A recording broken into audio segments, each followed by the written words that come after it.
Right, so we're still just over a week from the first British and Irish Lions test against Australia. And we've had a couple of games now. The Lions have played, I guess should really count Argentina. They've played the Western Force. They played the Reds and the Waratahs. They're set to play the Brumbies this week. In fact, tonight, as I plan to release this, at the same time as the third state of origin decided. I'm not really sure what the Lions were thinking. I guess maybe they really don't care about rugby league. But yeah, that's going to be interesting to see that how that pans out viewership wise. But I am starting to I think I've sort of got a team in mind in terms of the 23 that I would pick to face Australia, given these couple of games, given the type of players, etc., all the injuries. So I thought, look, let's give it a crack. And look, I may very well end up doing another British and Irish Lions 23 video prior to the first test. Of course, it's going to be there's still a couple more games to come. As I mentioned, there's the Brumbies game. There's the Oz New Zealand Invitational to come. But it's always fun to put a 23 together. So without further ado, as of the 7th of July, 2025, which this video is going to come out on the Wednesday, I'm planning to schedule this for the Wednesday, the Brumbies take on the Lions. Here's my first British and Irish Lions 23 to face Australia at Lang Park, aka Suncorp Stadium, in the first test against the Wallabies. Now, I will put the names up in the description. Simply I don't have the tech to put the graphics up, but I might very well do if I have the time. But yeah, so I will just narrate it. So look, front row for me, it's going to be all Irish. I think, Andrew Porter has a really solid tournament, solid tour so far, and he's arguably one of, if not the best loose head prop in world rugby. Look, I mean, I'm saying that even ahead of someone like as an All Blacks fan. Andrew Porter has been scrummaging at the highest level for a number of years now, and has got a lot of experience. And so he has to be he has to wear the number one jersey for the Lions. His propping partner. Now, this has been a bit of a topic of contention. Because I guess it's understandable given that Tadgh Furlong has been out with injury for some time. But I think he's back. He's not quite at his best yet.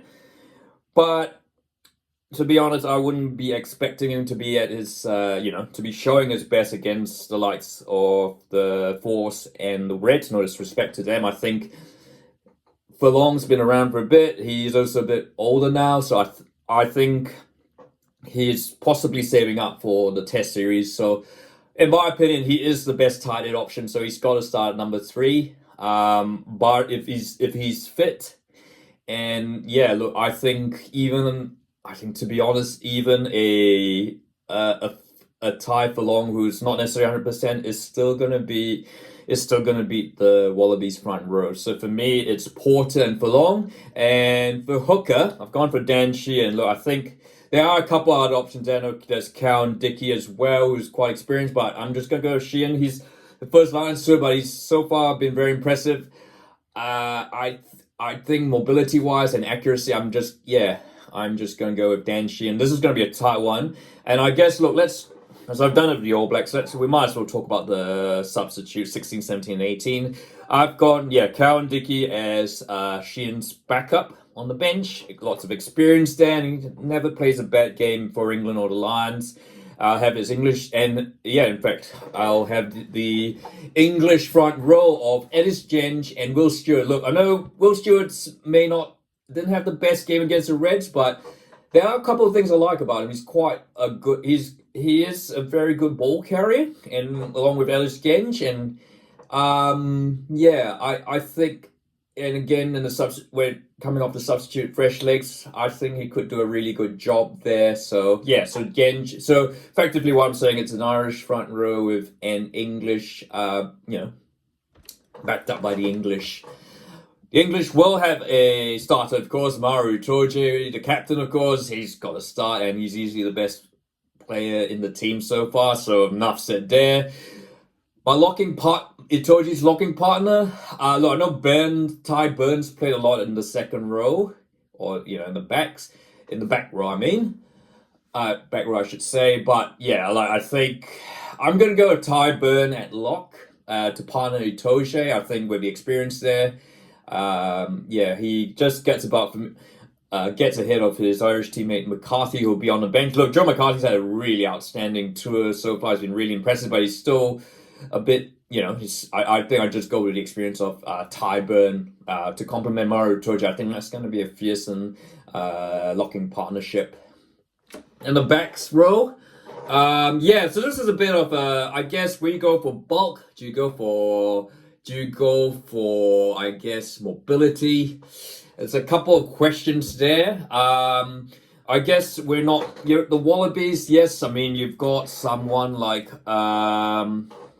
yes, you've got, there is a bit of, but I guess at the same, I mean, the Wallabies have always prided themselves on, you're on having quite mobile, ball fetchers and carriers. And I think the Lions should possibly look to fight fire for fire. Like nowadays, the days of short ball fetchers are gone. You've got these guys are athletes and really genuine, and the Lions have got so many good options there.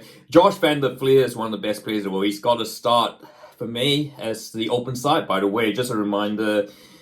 New Zealand's the only country that, and Australia, New Zealand and Australia are the only countries that where the open side flanker is number 7. Generally, everyone else is the open side flanker is number 6 or left or right, whatever. But in any case, Josh van der Vlier gets the 6th jersey for me. I'm gonna put Jack Morgan, who is currently the only Welsh player in the Lions team. Jack Morgan has, he's done, in the appearances he's made so far, he's done look pretty well. He just continues the tradition of Welsh rugby producing really, really good, flankers, carrying a tradition like the likes of Warburton, Faletau, going back to Martin Williams, of course.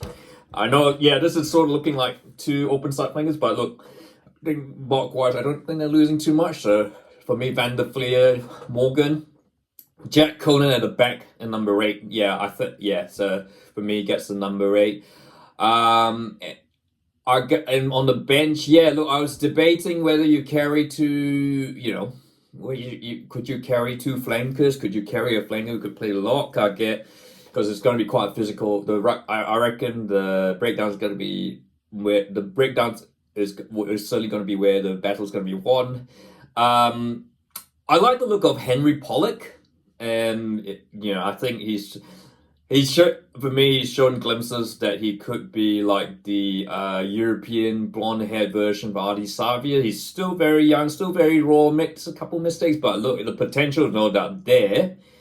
But I guess that you've got experience of Ben O, who hasn't necessarily had the best tour, but again, it has been a reliable servant for England. I'm going to go with Henry Pollock just for impact. I think, I think he'll be quite. I think he just has he's got that X factor there. It's a bit of a maverick choice there. But look, to be honest, they're not. That's going to be a toss up. The reason why I think we're witnessing the birth of a new superstar. Halfback, gone for Alex Mitchell. I think, he's clearly the best halfback in this Lions tour. And then, I've gone with Jamison Gibson-Park. I mean, he not currently in his best form, but still a really, really good player. And obviously, knows the Australian conditions. He'll be the backup for me. Finn Russell at 10, well, that's a no-brainer, really. He is, I think, as an All Blacks New Zealand fan, you'd argue Finn Russell's probably the best number 10 in the world right now. And to back him up, this was a tricky one. There's the 2 Smiths, Marcus and Finn. Finn has definitely shown a lot of potential. Mark, and I think a bit more consistency. So I thought I'm going to go with Finn Smith to be the backup. In the let's talk about the centres. I've gone for Scotland's Sione Tuipulotu, who's had a really good, he's been has had a really good season for Scotland, good number of years for Scotland really, and has had a good start to the tour. I think he is the best inside centre option, and outside centres, yeah, it is a bit of a. That's quite a good contest for it. There's Garry, Ringrose, Hugh Jones.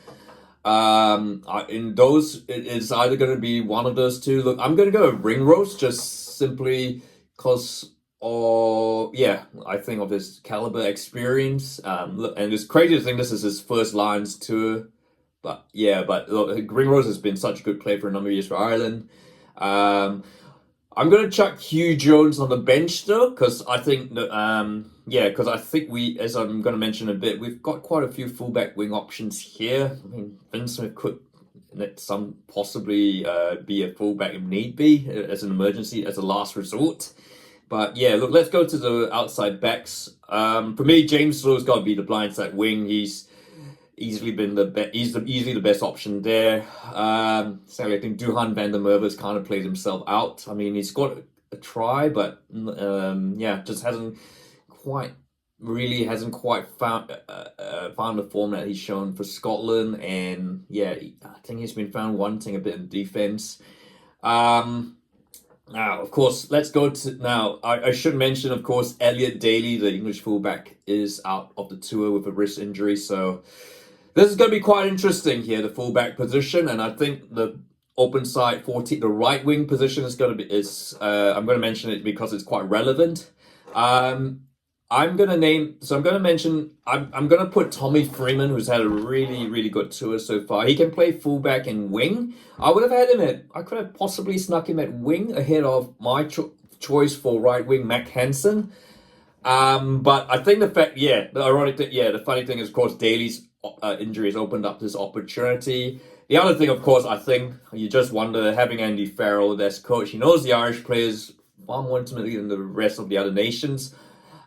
And Freeman has been able to play fullback in the past. Hansen, for me, so I think if they have Freeman at fullback, Hansen at right wing, they're both really good under the high ball, which I think you'll expect to see a lot in these tests. So that's for me. Freeman at fullback, Hansen at wing. But look, they're not gonna of course, as we know, rugby they do swap. They do have the opportunity to swap around positions in game.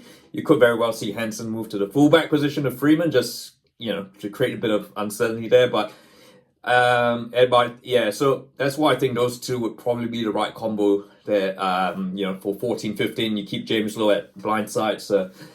So that's my British and Irish Lions 23. I will just read it out to summarise. Porter, Sheehan, Furlong, Itoje captain, Beirne, Van der Vlier, Morgan, Conan, Alex Mitchell, Russell, James Lowe, Tuipulotu, Ringrose, Hansen, Freeman.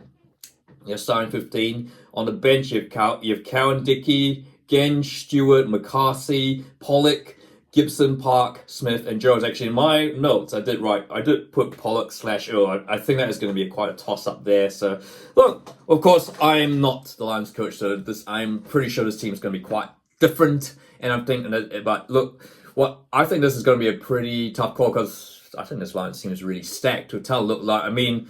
Yes, their performances are not necessarily what we might expect, but then again, people forget that the Lions don't usually bring their A game to the midweek provincial games, whether deliberately or the fact is they're still testing things out.